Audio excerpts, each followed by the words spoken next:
Fat people, what's something that you do that you're pretty sure really pisses off thin people?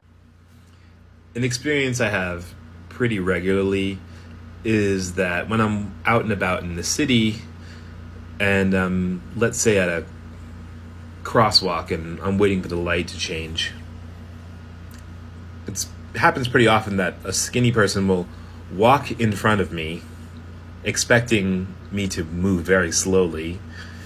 And then when the light changes, I inevitably have to pass them because I walk pretty quickly, and the look on their face is always like annoyed and bewildered that a fat person moves faster than they do. And then we often end up in this kind of like fake race because they can't deal with the fact that like I move quicker than they do. When I first watched this video, I just had to laugh because this just sounds like such a fake story, or something that has had to only have happened no more than once. Dude, normal people don't give a fuck how fast you're walking. Hey, it's Hotep here. This video uses a copyrighted song. The song also sucks, so I'm saving your ears. Anyway, the video says motherfuckers telling me they're not fat phobic after arguing that losing weight by eating a donut a day is healthier than being overweight and eating healthy. First of all, no one said this. This is an imaginary interaction. Second of all, this entire argument is pointless. Neither of those things is good for your health. Hey, fellow fat people, what's something that you do that you're pretty sure really pisses off thin people? Sometimes I will post a lingerie or a bikini photo, and I will get comments from friends. You're so brave. You're so confident. I wish I had your confidence. When they themselves have photos of themselves in lingerie or bikini on the beach. Yet when they do it, it's fine. But when I do it, that's brave. That's courageous. You showing your body like that? Oh my God. They're giving you well-intentioned but misguided compliments. That's the opposite of what people do when they're mad. I love when people are stupid, because this is a chance for me to educate you about diabetes.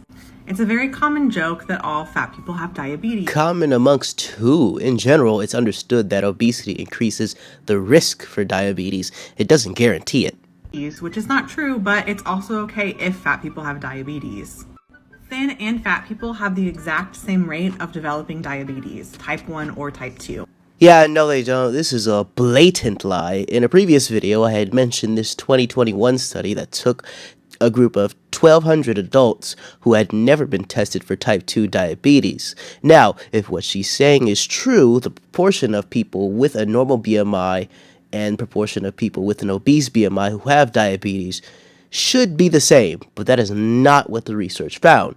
Instead, the obese were 3 times as likely to have type 2 diabetes.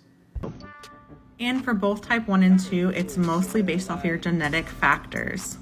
Meaning if you have a family history of diabetes 1 or 2, you're more likely to inherit it and become diabetic for either type of diabetes and for any body size. Yeah, no shit, but this is not a great way to demonstrate it is mostly genetic, though. What you're talking about is heredity.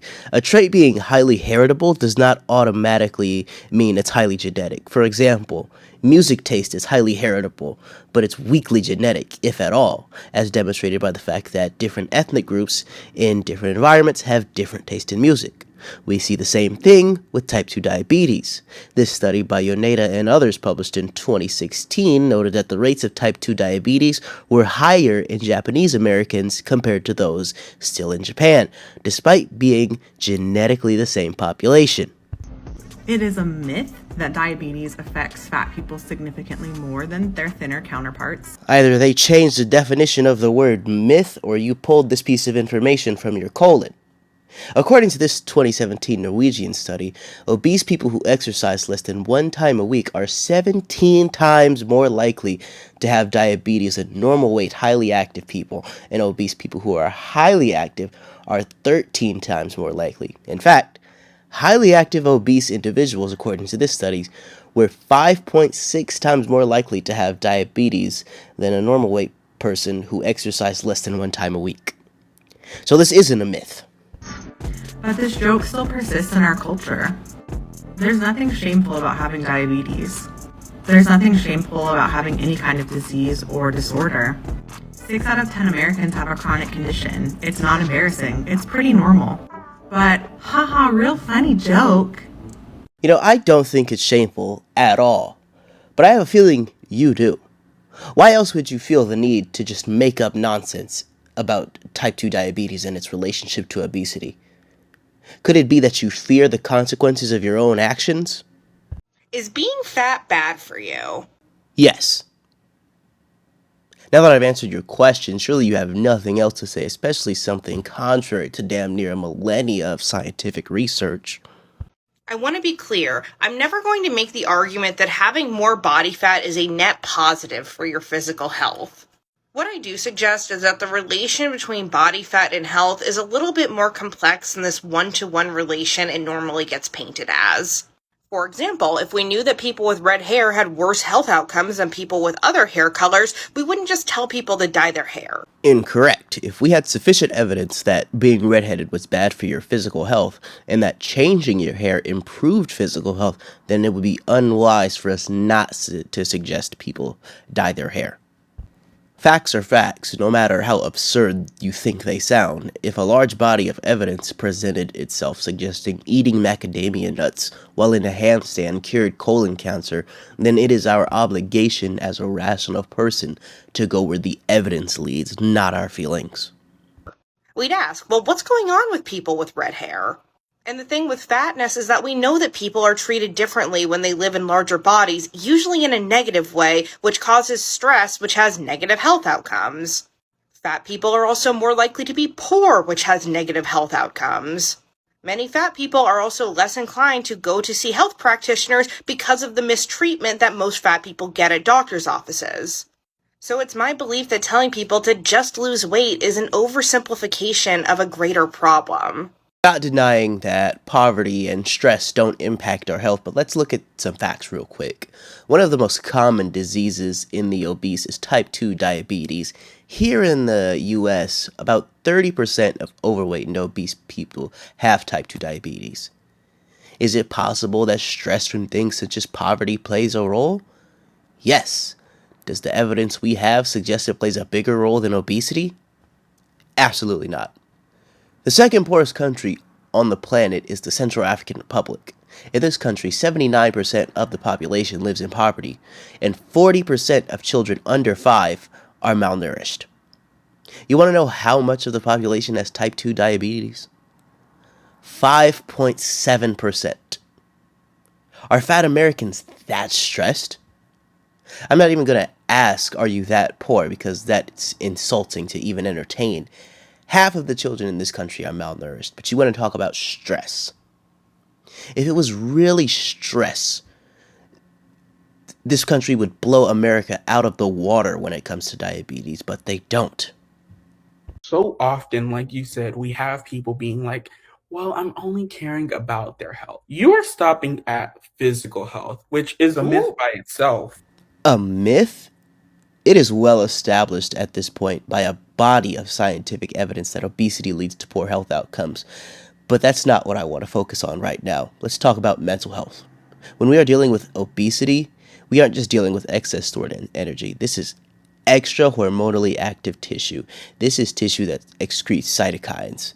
How could it not affect your mental health as well to have an abundance of it? But let's look at the research. According to this 2014 review published by Lesikiewicz and colleagues, weight loss in some not only improved self-esteem but reduced depressive symptoms, improved body image, and improved health-related quality of life. So weight loss as a recommendation is not only good for the physical health of the individual, but it's also been demonstrated to benefit the mental health of the individual as well. What about the mental health? What about the emotional health, the spiritual health? Now, I'm not someone who believes in spirits, so I don't even know what spiritual health implies, and therefore have no research to show you. If I was your doctor, and I told you to lose weight, and you proceeded to talk about your spiritual health, I would tell you go seek a rabbi, priest, imam, or priestess, because that's not what you go to the doctor for. Even if somebody's health is not that great, somebody's health is their personal information. I don't come to you and be like, what about that time in third grade when you caught pneumonia? What about that time in seventh grade you got that ear infection? Like, can I see your ear? Can I get all up in your ear? Like, no, because the things that you go through, your journey with your health is your own. And me being an outsider that's not living in the body that you possess has no obligation to any of your personal health information. And so even if somebody is quote unquote unhealthy, that's their life, not yours. You know, as someone with trauma related to cigarettes, never did I think that I would sit and watch a video and think, ooh, Lord, I need a cigarette. This is nonsensical babble. I'm not even sure what point he's trying to make. Yeah, it's your business, but if someone cares about you and knows you're destroying yourself, they'll say something. Granted, it's ultimately your choice to listen. You don't think heavy people should be called out ever unless they agree with you?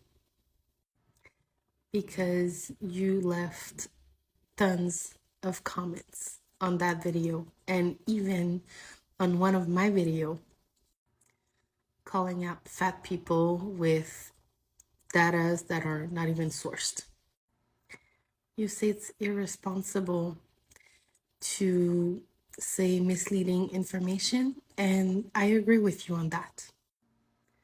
It's misleading to say that fat people are unhealthy.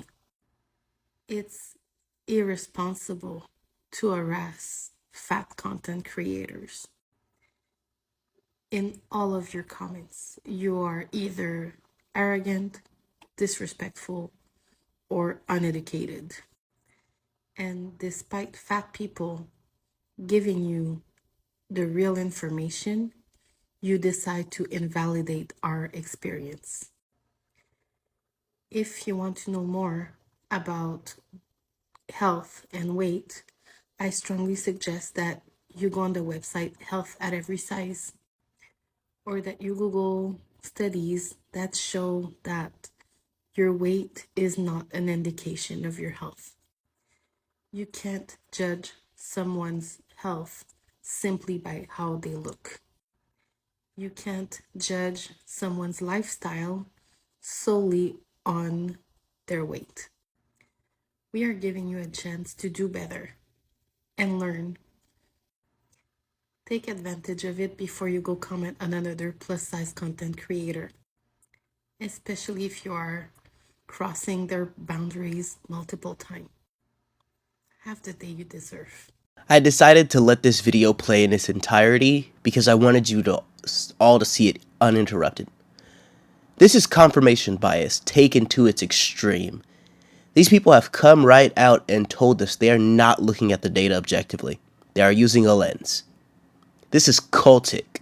She came right out and said, look for things that support my belief as opposed to look at the data objectively. I'm shocked because they're coming right out and saying the silent part out loud with no shame. This entire video was an admission of confirmation bias. How is this movement not considered a cult? Correct me if I'm wrong, but don't cults advise members to only view information coming from certain sources vetted by the cult? Correct me if I'm wrong, but isn't that a hallmark of cults?